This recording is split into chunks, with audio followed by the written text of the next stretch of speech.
A. Philip Randolph, who had introduced him to his first Harlem audience, said Garvey had succeeded in making the Negro the laughingstock of the world.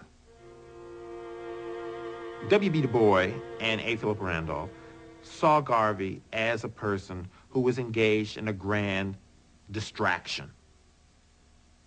Garvey's emphasis on a program of African redemption, his pretensions to some kind of imperial posture as the provisional president of Africa, they thought of as either charlatanry or just pure buffoonery.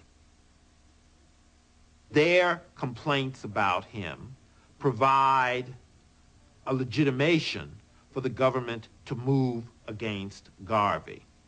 Because you can always say, you see, his own people don't even want him. And if they don't want him, then there must be something wrong. Encouraged by growing black opposition, the U.S. government stepped up surveillance of Garvey. 8 federal agencies were directed to report on his activities, and J. Edgar Hoover resolved to deal with Garvey once and for all. They placed spies in the UNIA. They sabotaged Black Star Line. The engines sometimes of the ships were actually damaged by foreign matter being thrown into the fuel and so on. And there was every effort made to destroy the movement. However, that wasn't the only thing that actually destroyed Garvey. There were internal problems to the movement as well as these external forces. Garvey's own crews took the Black Star Line to the brink of disaster.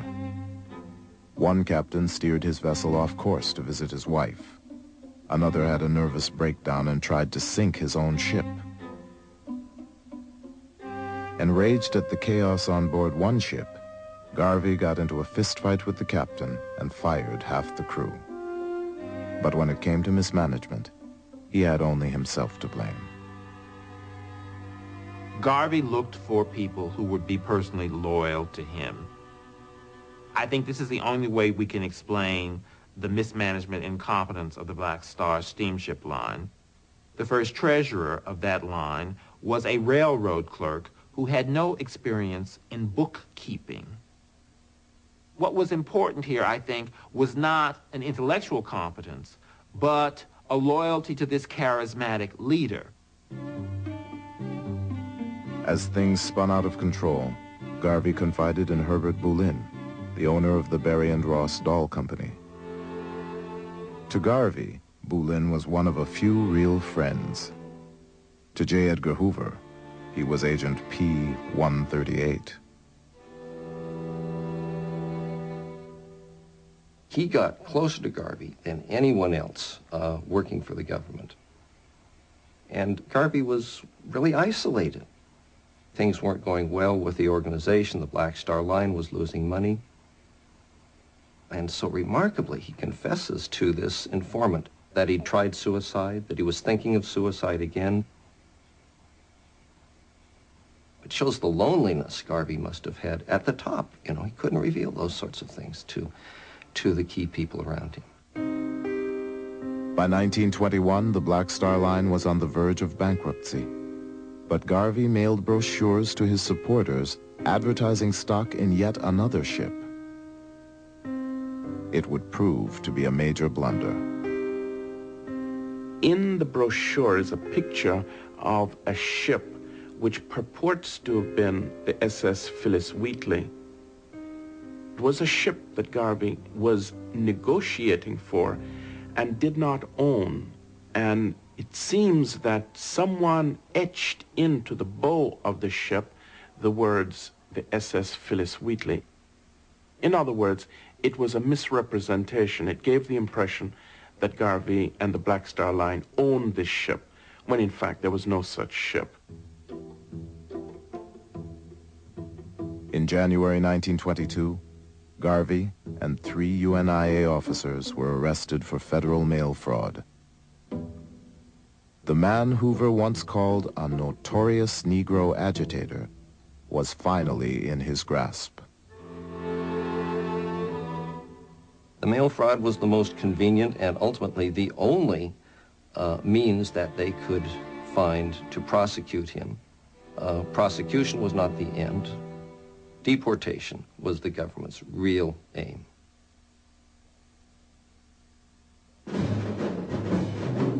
In July 1922, while he was out on bail, Garvey made a move that would lead his black critics to question his sanity. He held a meeting with Edward Young Clark, the Grand Wizard of the Ku Klux Klan. Garvey felt that the Ku Klux Klan represented the invisible government of the United States. That's the real source of power in America, Garvey believed.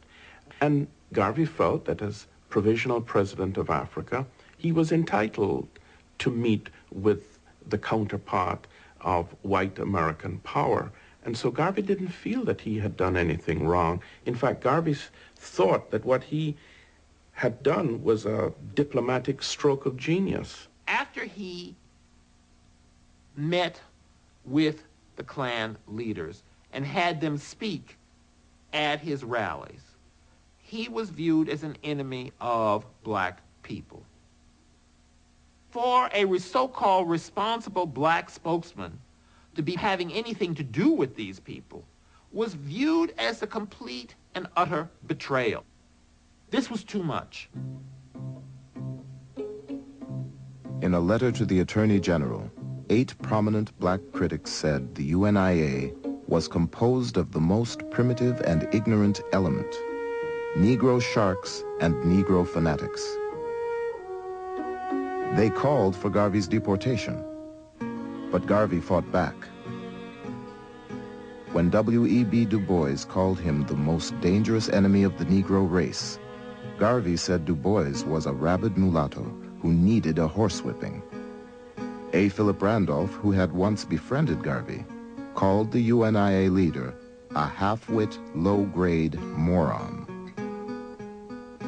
In the midst of that, A. Philip Randolph received a package in the mail, and thinking it was a bomb, he called the police. They opened it up, and they found that it was the severed human hand of a white man, signed with a note signed by the KKK. Randolph believed that it was really the Garvey movement that had sent it. Garvey, now frequently accompanied by 8 bodyguards, denied involvement and said he was the target of violence. But then Reverend James Eason, once Garvey's hand-picked second-in-command, and now expected to be a key prosecution witness, was shot and killed. Before he died, Eason identified his assailants as Garveyites.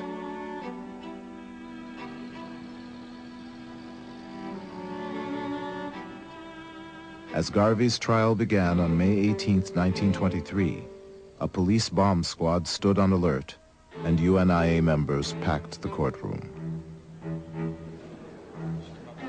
On the first day of the trial, Garvey fired his attorney and announced that he would defend himself. I think Garvey believed that his powers of rhetoric and oratory would ultimately sway the court in his favor. He would have ruled the court, in other words, by his superior oratorical gifts. And I think Garvey came, in the end, to rue that decision because it was a disaster.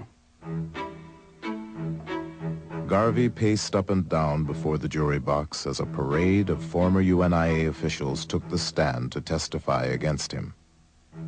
Defiant, Garvey blamed subordinates and evaded responsibility for his errors.